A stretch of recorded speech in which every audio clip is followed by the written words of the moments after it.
Dude. Point of aim, point of impact with the subs at 100 yards. Aha.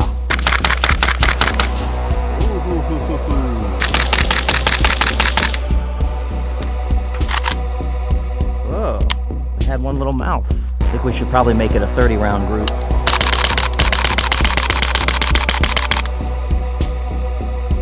Much more in the middle. Hey everyone, welcome back to the channel. So 7.62x39 is getting a little hard to find and it's getting a little expensive these days. So I sat around and I thought, what about 300 Blackout? It's like the NATO version of 7.62x39, right? Kind of the same, has a lot of the same similarities, kind of reaches full powder burn with shorter barrels. It's great out of short barrels, great suppressor host, so on and so forth. Same with 7.62x39 as far as I'm concerned. I started looking around on AmmoSeek and I saw that you could actually get like some remanufactured 300 Blackout about the same price as 7.62x39 these days. And even with newly manufactured 300 Black and some new manufactured brass case 7.62x39, the price difference was not that crazy. So I thought, you know, eventually it's probably going to get to a point where some people might actually say, you know, for the money, I'd probably just shoot 300 Blackout. It's a more modern caliber. All the ammo is brass case. It's going to be well made. It's going to have consistent powder charges. I'll probably just go that route. And to that person, I would say, I don't blame you. I shoot 5.56 AKs for the very same reason.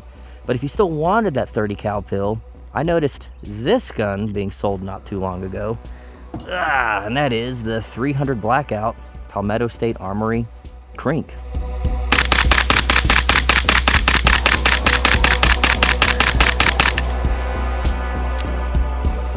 First 30 rounds, no problem. Truth be told, I don't know much about 300 Blackout. I've never owned one. I may have shot a couple in my lifetime, so I thought I would take all of you on my 300 Blackout journey, and of course I want to shoot it through an AK. Now, this is probably the only 300 Blackout AK I know of that's like readily available over the shelf. So I actually sent PSA an email saying, hey, do y'all have like any like scratch and dent special, something you'd be willing to sell at a discount? Like, I just want to shoot it and review it and try out this whole 300 Blackout AK theory. And they said, we're just going to send you one. So by all means, you guys should know they sent this thing for free. And I wouldn't really consider this much of a review because it's a free gun.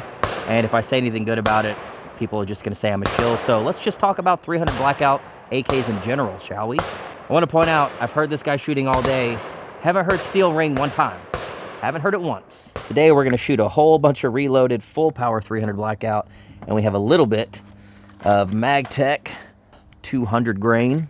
As far as the PSA Krink goes, I've really done nothing to it other than put a Cerakoted grip on there that's got their new grippy texture. I've got the Putnik on there. We are going to shoot it a little bit suppressed and unsuppressed. And I've got an RS Regulate AK302M with a little micro dot from Primary Arms. Other than that, it's bone stock. Figured you guys would maybe want to see the bolt up close while it's clean. Really not a lot going on here. Now I can tell that this gun has been shot before. Maybe that's why it came in for free. So what you can see there, that's gonna be hard to see, right there. There's already a bit of metal movement on the typical locking lug where there's always metal movement for AKs, so. And I can tell, you can just kind of tell by some of the debris on the bolt head there that this actually has been shot.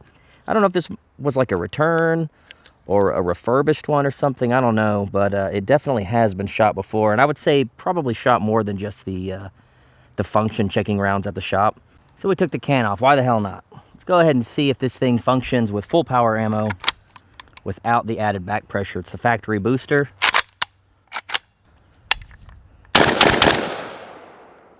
Seemed to going a little bit farther away than the flow-through can. It's pretty crazy. Keep in mind, these are reloads, so I'm kind of seeing the casings go from like 15 feet to 10 feet to like 5 feet. Get what you get with reloads, but shit's expensive, dude.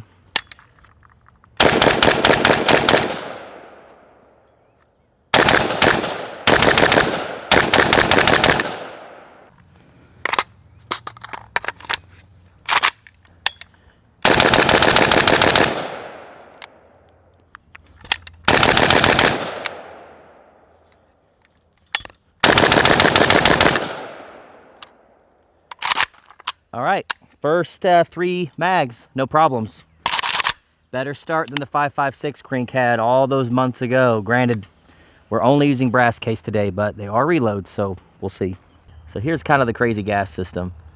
It's got a gas tube and a low profile gas block to actually siphon gas farther to the center of the barrel here, and then it pushes gas up through the factory gas block and then pops your piston and creates the whole action to move. So the big reason for this is dwell time. So the Russians actually discovered this little trick when they were trying to get some 9x39 variants to work. They discovered that they needed a heck of a lot more dwell time. So you got to figure when your bullet passes this point, now you have about that much dwell time. If you're using your factory gas block, you may have about that much dwell time, which just isn't enough to cycle these things reliably. So this isn't really something PSA came up with. This is something the Russians did a long time ago to get around the whole dwell time issue. PSA has just replicated that. You can actually see there's actually 2 set screws that hold the lower handguard retainer in place. So if you don't have an Allen tool, you can't just take the lower handguard off. Now you can with the tool, and you can put whatever you want on there, but yeah. I just decided, okay, I guess I'm leaving it on there. I don't want to loosen these screws. So I never really heard anyone talk about that before, but that's definitely something that they're doing. I'm not sure why. It sure looks like they could get a factory throw lever in there, but I don't know. I'm sure they had their reasons, but that's how it is.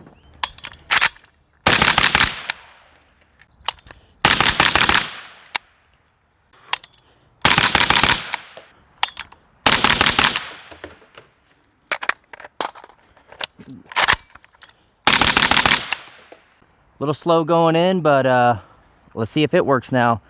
I figure the FB mag, translucent, and the WBP 5.56 mags are probably going to be the most prolific 5.56 mags that people use for these things when they deviate away from the PSA mags, because the FB mags and the WBP mags are just everywhere, and they're not that expensive.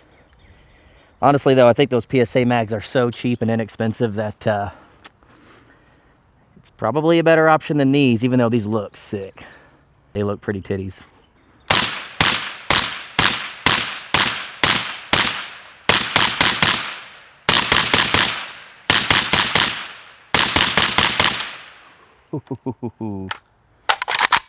Cool. Man, I think I've said it in every single AK video I've ever made where I feature that Putnik. It is like, I wouldn't say a total recoil delete cheat, but it's pretty damn close. Out of shooting it suppressed and unsuppressed so far, it definitely has less recoil than shooting it without the Putnik, and that's that flow-through technology that it has. It really does help a lot. Compared to 7.62, I find it to be just as punchy as 7.62 by 3.9. If you compare this to the 5.56 Krink, it is a night and day difference. This has substantially more recoil, and you can probably see it really bouncing. It's kind of got a really rubber bandy bounce feeling recoil compared to the 5.56 version.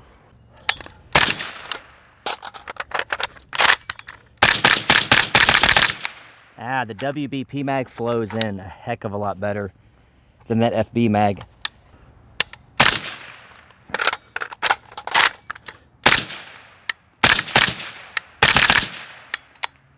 Man, that dot feels right on. Yeah, the dot's perfect. I just zeroed it to the iron sights. Why don't we shoot a little bit with irons?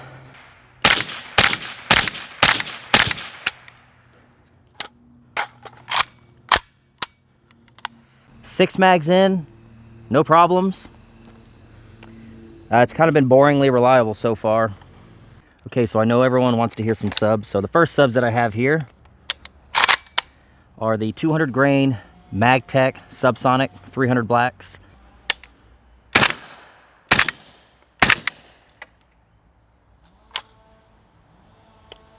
Honestly, pretty quiet. Still one in the chamber. I would say not uncomfortable to the ears. I probably wouldn't want to do a whole mag of it, but those few rounds, no flinching, no stinging, no ringing, that really wasn't that bad. So now we'll go one final subsonic round and we'll go right back into the full power. Yeah, you could hear the crack all around us substantially more But let's go ahead and keep listening to the full power ammo in combination with the Putnik and this little 8-inch Krink. One more. I would say if I was in a deer blind and I had to hose at a couple of pigs with one mag, I could get through the full mag just fine. But any more than that, I'd probably start reaching for some ear pro. But really, not that bad. Certainly sounds better than 7.62 or 5.56 out of this barrel length by a lot, even being full power ammo. So that's actually pretty badass. Even with 8 inches, that's pretty cool. That's what she said. Full power. Subsonic. Yeah. I hear a heck of a lot more of the the action cycling than anything else. Well, you know, the good thing about Subsonic is the recoil's super light. So with this factory trigger, let's see what we can do. If we can go kind of fast here.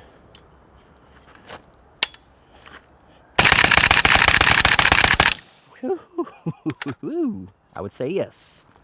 Even back when I was shooting the Bear subs when they were still available for 7.62 by 3.9. The recoil is so low, you can just scream. If this was an ALG trigger, it would even be more impressive than that. But just goes to show you, even factory AK triggers with like tuned gas or subs, or if you just learn the trigger good enough, you can really, really hammer down and shoot fast.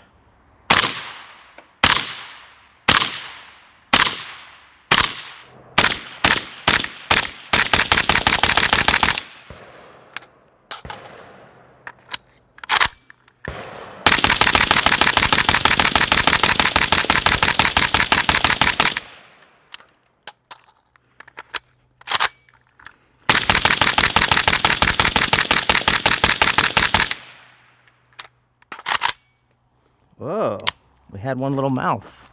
I think that's the reload for you. We have a solid smash on that primer. It looks like it actually came apart. See if I can show you that there. See, it looks like it actually might have not had a primer, or it popped it off of there.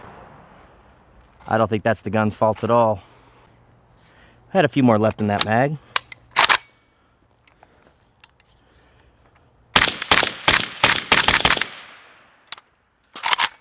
Well, we did say we're using reloads today, so I think we should expect a couple of little problems, ammo related. Okay, I'm going to stand about 50 yards that way, and I'm going to whiz some 200 grain pills, subsonic, past the camera. I'll record down there with my glasses, but hopefully the camera mic will pick it up. You'll see what it sounds like to be shot at with 300 Blackout out of an 8-inch Krink.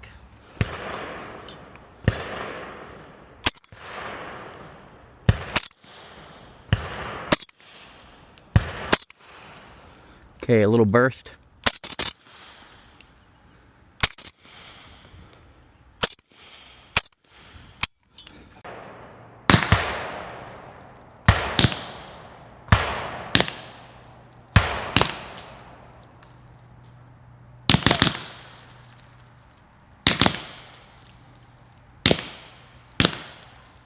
Hopefully you guys heard a little bit of that.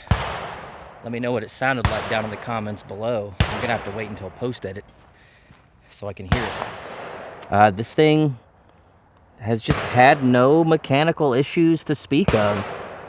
Recoil-wise, as I said earlier, I feel like it has the same amount of recoil compared to 7.62, and like the whole point of this video was to think about, could a 300 Blackout AK one day maybe replace 7.62 by 39 if the ammo continues to get exceedingly difficult to source, difficult to pay for? I think right about now, you can probably find 300 Blackout and 7.62 by 39 at or around the same price, certainly if you're buying brass. You know, one thing that would be interesting tomorrow, I think what we'll do is we'll do maybe like a 5 or 6 mag burn down just nonstop and see, maybe can we pop the gas tube? I would be interested to see, although I don't have the funds to do it, it'd be interesting to see like a full auto meltdown on one of these things to see if we actually blow the gas tube instead of cause like barrel droop options or popping the barrel, which typically is what happens when you do meltdown AKs. But because this has a thin AR-15 style gas tube, my guess is that would pop pretty early on, just like it would on an AR-15. So yeah. All right, day 2. We got a ton of ammo to put through this thing. Let's keep going with supers.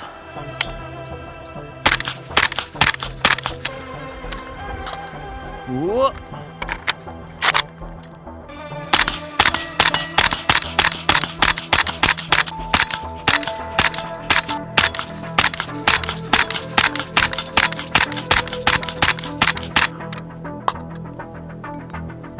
Still tight.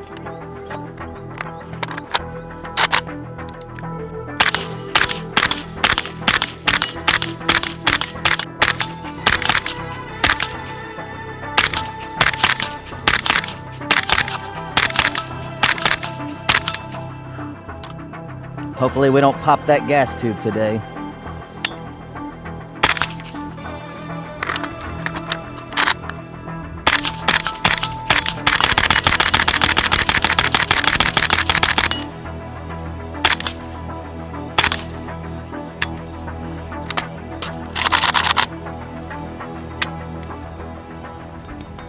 All right, we're at about 25 yards over here, and that's honestly where I would zero 7.62 by 3.9. So seeing as I don't know much about 300 Blackout, it's fairly zeroed. It should be on paper. So I'm gonna have the same point of aim, and we'll see how we group. I'm just gonna aim at the little center diamond there, and I'll show you guys what it does. We have just dumped 4 full mags through this thing, not even 10 minutes ago. Can is a little too hot to touch. So yeah, let's go ahead and see what we see here.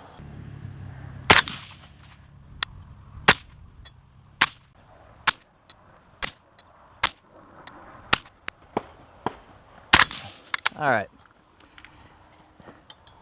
let's go see. I don't know how many rounds that was exactly. Yeah, I mean, that's 25 with a hot barrel. Sitting on my knees from a VTAC.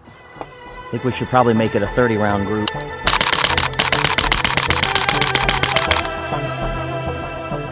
It's much more in the middle. Not bad.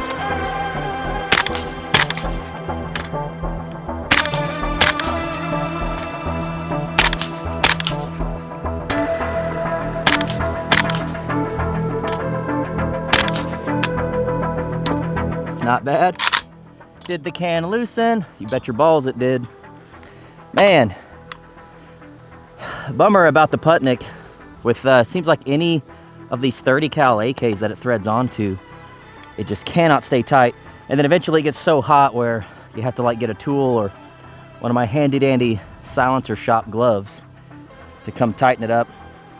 And then of course, you know, your point of impact will shift. But as we've shown in other videos, if you use a different like hub muzzle device adapter other than the one they provide for 24mm, they seem to stay on with 30 cal. At least it did in the Riley video, and we were not nice to it.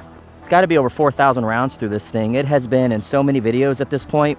If this thing was gonna explode, it probably would have done so a long time ago. What a great can. We've had 0 malfunctions other than that one primer that decided to exit the building. Yeah, this has really been boringly reliable. So I've just kind of gotten to a point where I'm kind of bored with this thing. So I just figured we'd take the can off and we'll do a little mini burn down. I've got 60 rounds here on my chest. I've got another 5 mags fully loaded. That's 7 mags nonstop. Maybe we pop the gas tube, maybe we don't, but let's just go ahead and get through 7 mags nonstop because I'm running out of time and I got a lot of ammo to get through and I still want to shoot all these subs. So maybe we'll get like a little mini burn down out of this. What do you say? Let's go ahead and do it. And begin.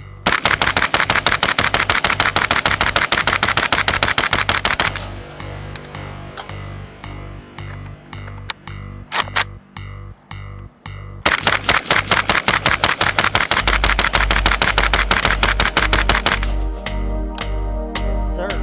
All right.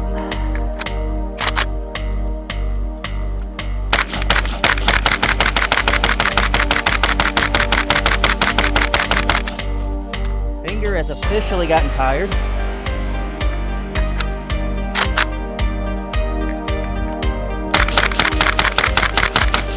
Ooh. What happened there? That sounded like something popped. So we have a stuck case. I'm gonna leave the camera rolling here. Let's mortar it.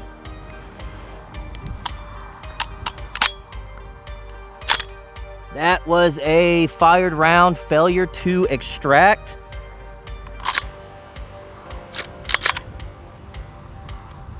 I'm gonna leave the camera running, I'll just show you here. Fired that round, everything's good. It doesn't look like it fired out a battery. Just couldn't quite get it out. Make sure we're okay here. And we have no squib. I can see straight down through the barrel. I'm hoping we didn't pop the gas tube, but we might have. So let's chamber another round and see what happens. I believe this was the mag. Granted, I don't want to rule out the reloads.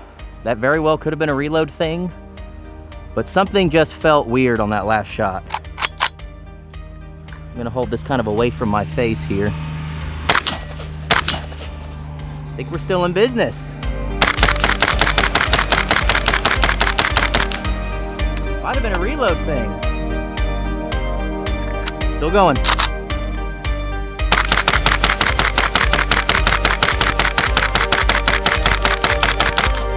Like, a little worried to keep my hand on the handguard. I'm gonna start mag well gripping in case that gas tube goes.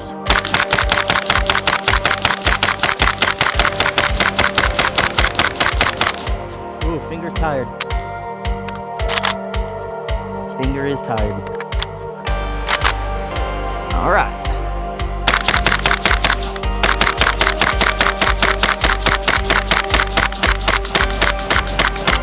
Finger is so tired. Could not keep going fast, but hey man. That was 7 mags non-stop. I think we had a bad round with that 2A warehouse reload, but I don't know, because I can't see anything wrong with the gun. Clearly the gas tube is still tubing. And you know what's crazy? Even with that, wood bucks heat so well. That was 7 mags non-stop, and I'm holding the wood all day long. That's why you gotta love laminate wood on AKs, dude. Like, I know we all like the aluminum, we like the way the cool fancy stuff looks, but nothing bucks the heat quite as well as wood, and wood does look good. So currently, this is all the full power ammo we have left. I started with 900 rounds. There's gotta be 2, maybe 3 mags worth in there, maybe 90 rounds left. So I'd say even with all the subs that we've shot, we're probably approaching 800 rounds right now. And I have not put any lube in it. I didn't even lube it when we took it out of the box. It was already pretty well lubed out of the box. Remember, like I said at the beginning of this video, it looked like the gun had already been shot. Don't know if it was a return or whatever, but have not lubed it. And we just won't lube it. Got a little more of that 200 grain MagTech Subsonic. We are 15 yards away from steel. We'll try to go as fast as we can and keep them all on steel. It'll probably sound quite satisfying.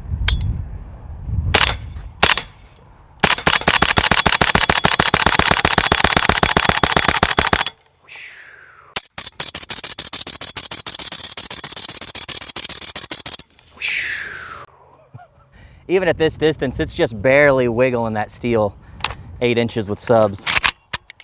Yeah, man. Recoil so mild. You can really go fast with that trigger. All right, let's try something else. One of you guys found me at a Kalash Bash and gave me some hand-loaded ammo. These are 150 grain hand loads from one of you awesome viewers. Oh yeah, that was freaking punchy, dude. Very punchy. Oh yeah, that is slaying that steel. Pretty loud indeed.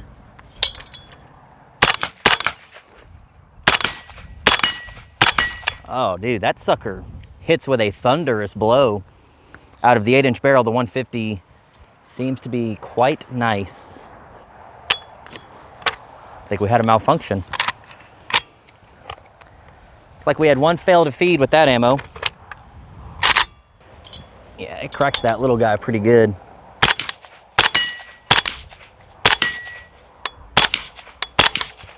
Looks like it pulls a little right. Yeah.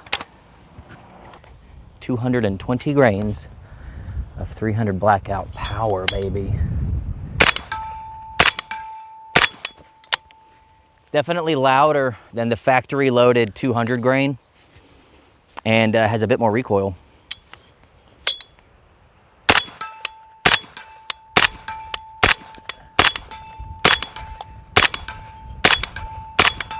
Accurate though.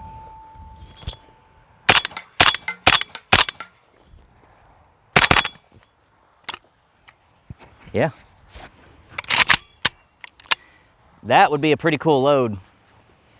Pretty cool load indeed. At 100 yards, let's just see.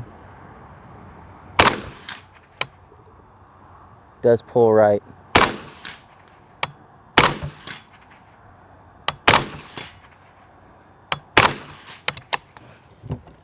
We'll adjust a little bit.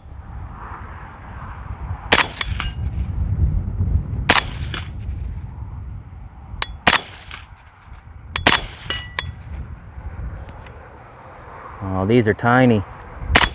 Oh yeah. Oh yeah. Not bad. We're gonna try for that teeny tiny little target at 100 yards. That thing can't be a couple inches across. Offhand, very, very windy at 100 with 300 blackout. Reloads. If the wind doesn't knock the camera down, here we go. Oh man, it's windy.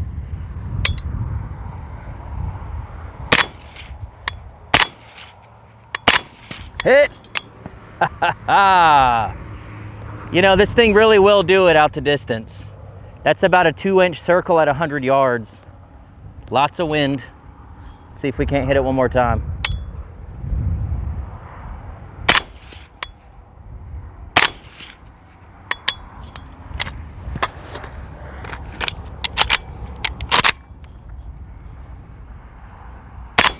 There we go, baby. Right after a reload too.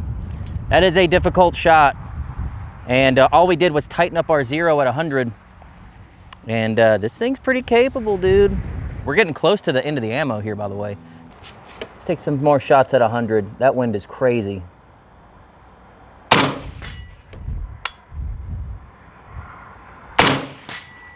crazy what stability will do for you.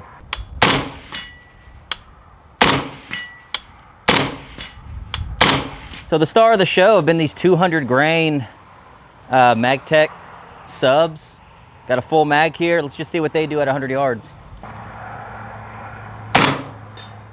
Dude, point of aim, point of impact with the subs at 100 yards. The MagTech tactical subsonic ammo has really been the star of the show today. That's crazy. Half the recoil. It's hitting where I'm aiming at 100. That's crazy, dude. Crazy. Just pulled the point of aim up a little bit. Let me get you guys closer. The wind's pushing me like crazy.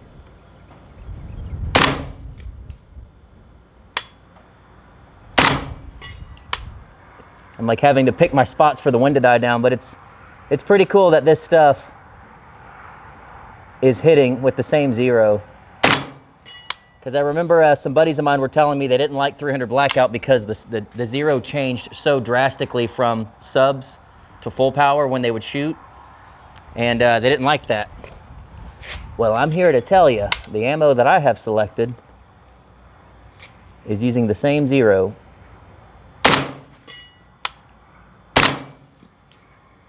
Let's go for the target on the right. Oh yeah, how about the gong?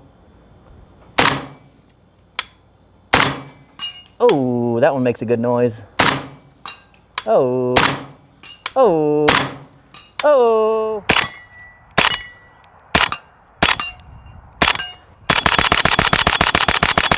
Man, that is our last mag of ammo. That makes 900 full power 300 blackout. That makes 150 of the MagTech Subsonics, about 200 random different tracers and 220 grains and 150 grains today. That gives us what, 9, that's 1050, almost 1,200 rounds in 2 days out of this thing. So the first thing that comes to mind is, I've said it a few times, it's been boringly reliable.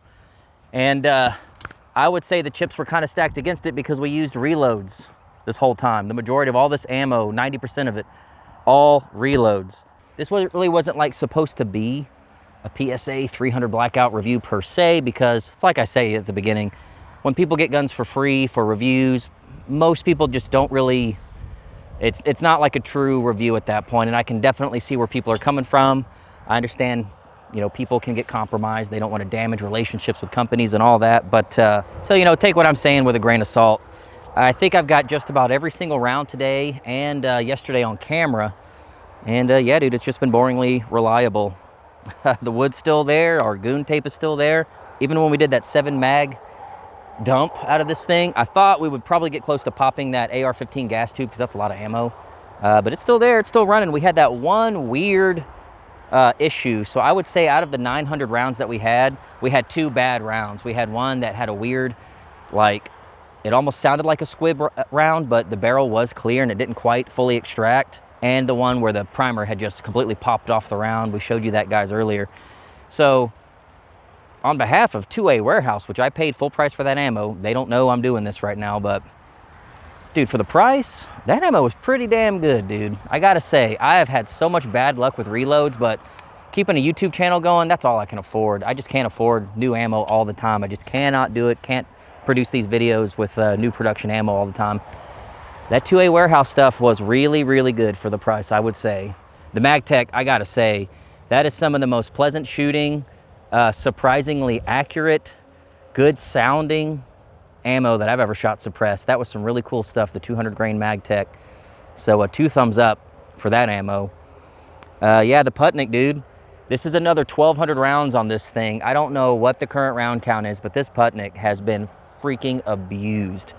Like, it's got some battle scars, dude. It has seen better days, but man, those guys at Resilient, once they got past the growing pains and they fixed the welds on these things, awesome cans. They are built like tanks and they seem to be built to last. I've put just as much abuse on this thing as I have on my Sandman at this point, because this has been in so many freaking reviews. It's had a lot of rounds in a short period of time. But the PSA 300 Blackout, dude, I would say it did better reliability wise than the 5.56 version. The one we had growing pains. This one did better than that. It really had no problems at all. It seems to like all the mags that we stuck through it. It seems to be accurate enough. Once we got out here to 100, if I put my dot on steel and the wind wasn't pushing me around, it hit what I was aiming at. So I'm kind of impressed, man. These things aren't super expensive.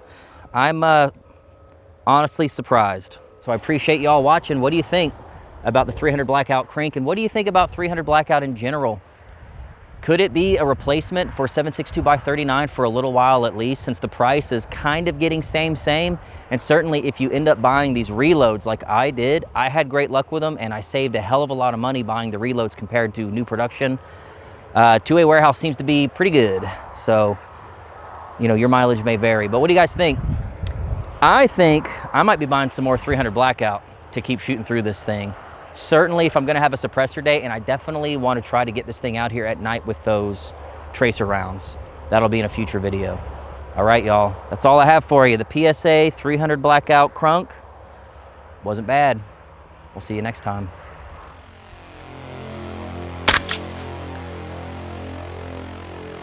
Eight 0.3. Quieter.